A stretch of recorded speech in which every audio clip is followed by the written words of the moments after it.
The fundamental theorem of algebra says that if we have any polynomial function, any polynomial, it will factor into linear and irreducible quadratic factors.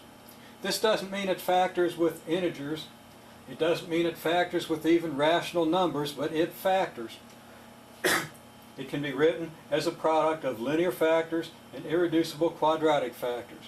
If you have anything over a quadratic, a cubic, quartic, any degree over 2, it will factor down into linear and quadratic factors. The number of the linear factors in a polynomial, well, if we think about it, if you got a polynomial and it's got so many linear factors and so many quadratic factors, if you multiply it out, we're going to get a power of x for every linear factor, and we're going to get an x squared for every quadratic factor. That means that the degree of the polynomial, the highest exponent we get when we multiply the whole thing out, is going to be equal to the number of linear factors plus twice the number of quadratic factors, because each linear factor contributes an x and each quadratic factor contributes an x squared.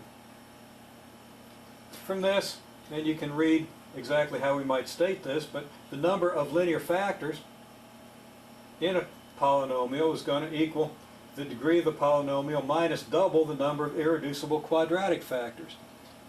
Each irreducible quadratic factor contributes 2 to the degree here, and each linear factor contributes 1 to the degree. And if you think about it, this simply has to be true.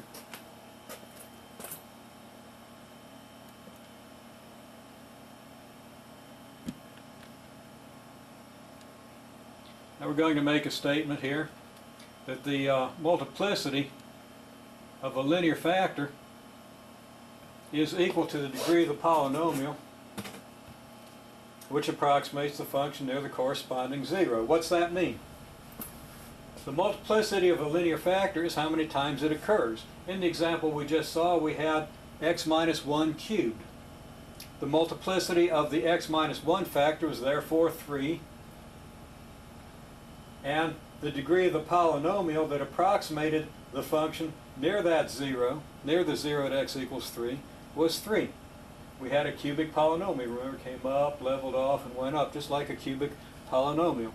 And of course, if you graph this function using a graphing calculator or derive or some other computer algebra system, you will certainly see that behavior in the function. So, if we had a multiplicity of 2, as we did with the factor x minus 3, I believe. It was the x, I think I might have said that wrong a minute ago. It was the x minus 1 factor, I think, that gave us a degree 3. The x minus 3 gave us a degree 2, and that means that it behaved like a second degree polynomial near the corresponding 0, which would be a parabola. Okay? These statements, the fundamental theorem of algebra, the observation about the number of linear factors being equal to the degree of the polynomial minus 2 times the number of irreducible quadratic factors, and a little bit of clear thinking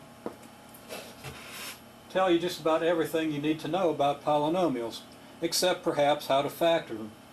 And that's something we're not going to particularly worry about in this course, since computer algebra systems do that so efficiently, and since it's so rare that we can actually factor an important polynomial